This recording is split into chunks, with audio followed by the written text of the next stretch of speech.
Welcome to this short training program about safety in the workshop. We're going to look at the common dangers found in a workshop at sea, the precautions we need to take in the workshop, and the types of personal protective equipment we need to use. We'll also see why good housekeeping, keeping the workshop tidy, is so important in keeping everyone safe.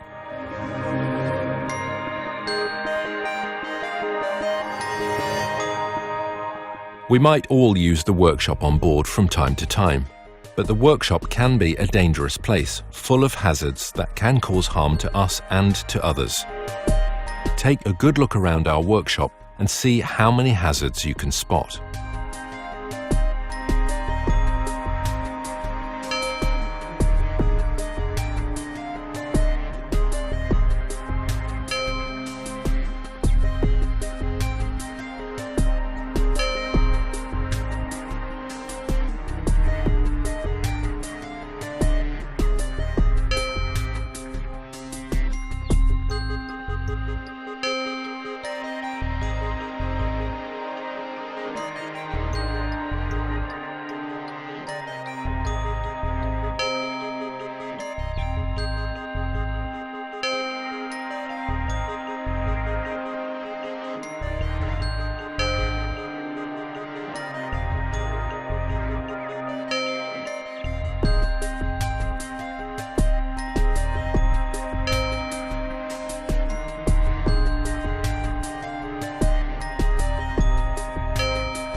Here are the most obvious hazards. As we go through them, ask yourself if you noticed them all, or if you saw any others we do not mention.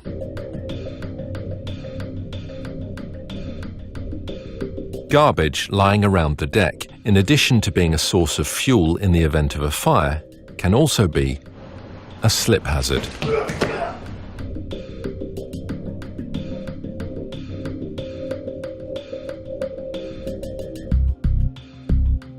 Look at the state of this workbench.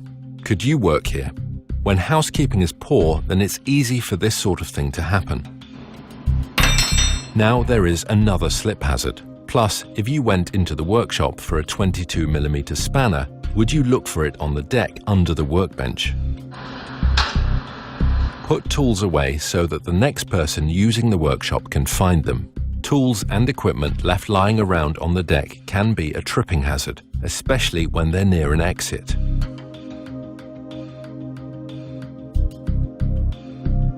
There are 4 mistakes here. Did you spot them all? Apart from the drill table being cluttered with drill bits and swarf, the vise is not secured. Let's hear what the chief engineer has to say. Hey, stop! See? It moves. It will fly across the workshop or it will hurt you. Use the securing bolt. Get the spanner over there.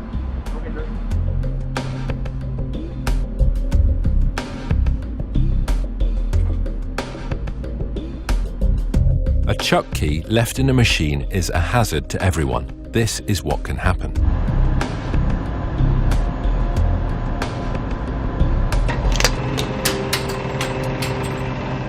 There's also no guard on the drilling machine. Guards on machines are there for a reason. They protect the user in case anything goes wrong.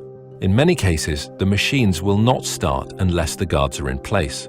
This tells us how important they are, and that they should not be removed, and that any interlocks should not be disabled.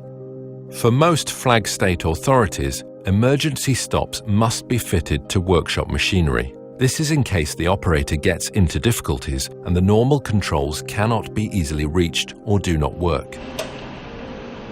And remember, always stop machines before making any adjustments or measurements, whether you're using the drilling machine or the lathe.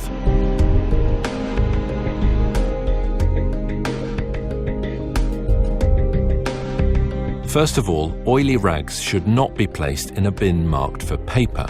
Remember to segregate your waste.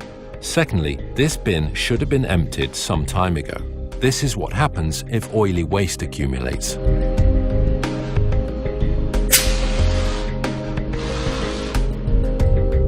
Sometimes oil, water, or cutting fluids get onto the floor, either when we dismantle components brought into the workshop or from coolants used when machining parts in the workshop.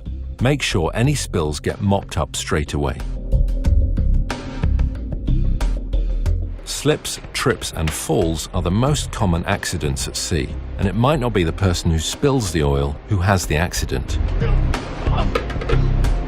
Decks should be kept clear from obstacles, and dedicated walkways should be clearly marked.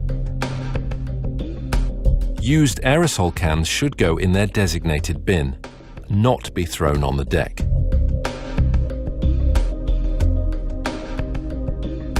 Welding electrodes should not be left lying around on deck.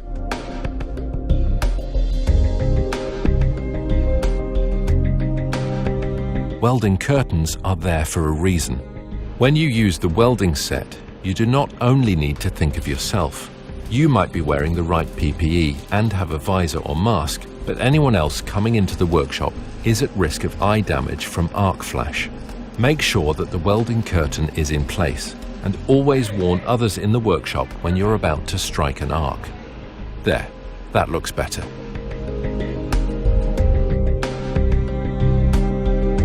That's right, the guard is not protecting anyone by lying on top of the machine. The grinding machine is one of the most dangerous and frequently badly used pieces of equipment in the workshop. If the gap between the tool post and the grinding wheel is too big, this could happen.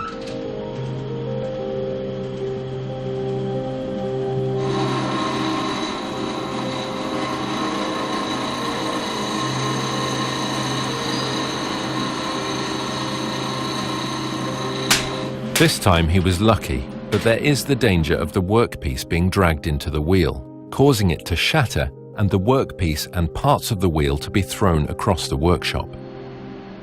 The grinding machine is not meant for grinding soft materials like wood, copper, or aluminium. These soft materials would quickly clog the wheel and cause it to overheat and burst. Use a vise and use the file. Okay, sir. Sorry for that, sir. Incidentally, grinding wheel discs should only be changed by those who have been trained to do this. Never try to change a disc yourself if you've not been trained how to do it. If you get it wrong, the disc may shatter or come loose at high speed, and it might not just be you that gets injured.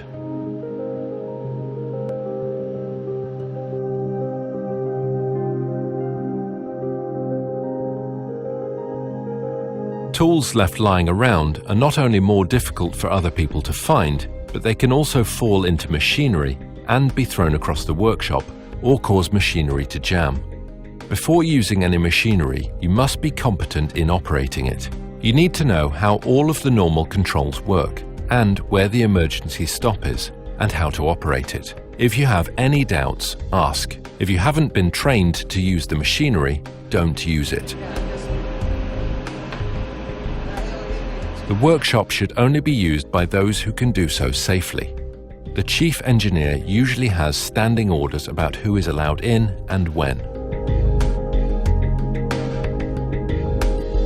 Cutting tools produce swarf, but throwing it on the deck is not the right way of disposing of it.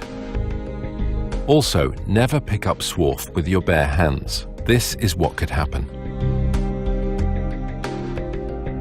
Wear the right type of gloves when handling swarf. Make sure the lighting is kept in good working order. We're more likely to see what we're doing, notice any problems, and not have accidents in a well-lit workshop. Now, that's better. A clean, tidy, well-lit workshop is a much better and much safer place to work in. Always leave the workshop in the condition you'd like to find it. Now the workshop is clean and tidy, we can start work. Or can we?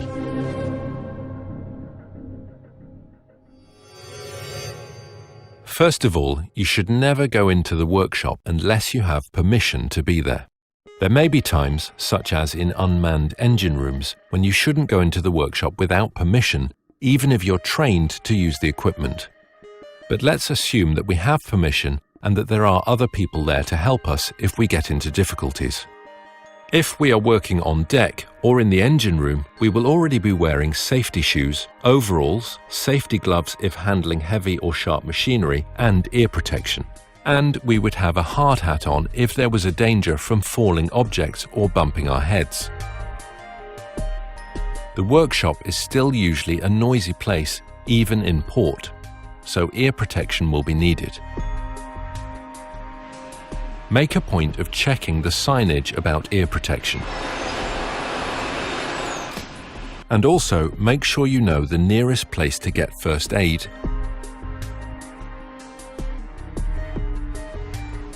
firefighting equipment, Okay, this is dry powder, you can see, or fire extinguisher.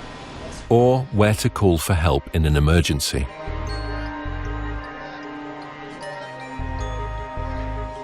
We will need safety shoes because we might be moving heavy equipment around.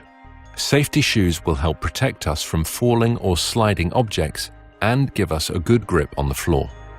We should also use barrier cream, which will help protect our skin and make it easier to clean up after work.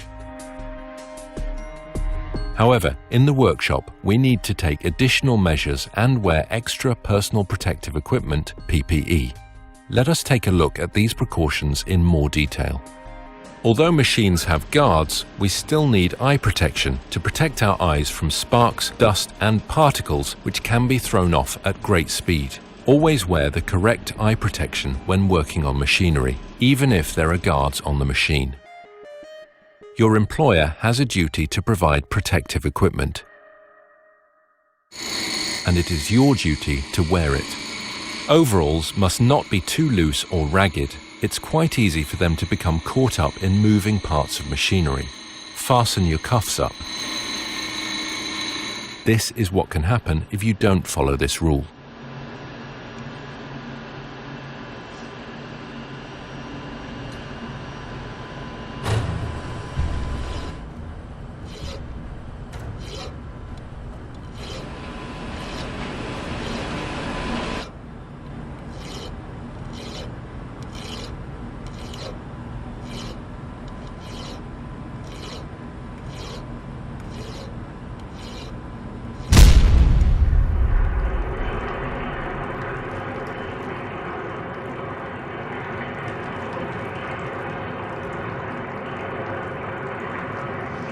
Jewelry or pendants should be removed before entering the workshop for the same reason. It's easy for things to get caught in moving parts. The same applies to long hair. It should be tied back. This is what can happen if you don't tie back long hair.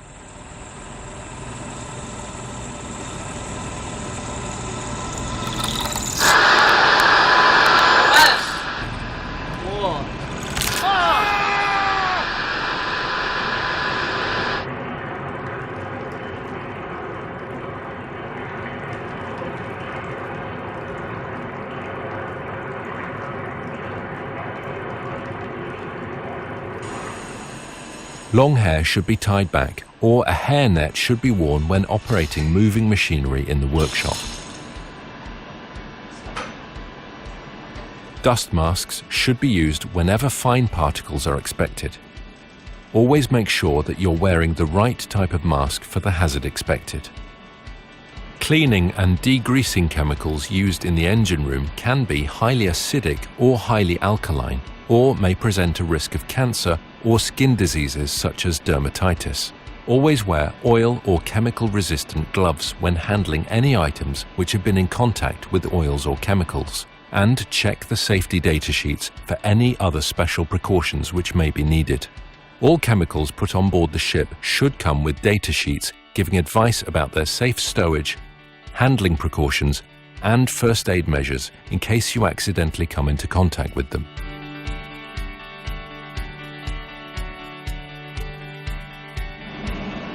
Welding, either with gas or by electric arc, is a specialized activity for which you must be properly trained. But never forget to use the correct equipment, which means not only the correct face mask and gloves, but also a leather or heat-resistant apron. A heat-resistant apron and gloves are needed to protect you from burns both when welding and when handling hot workpieces.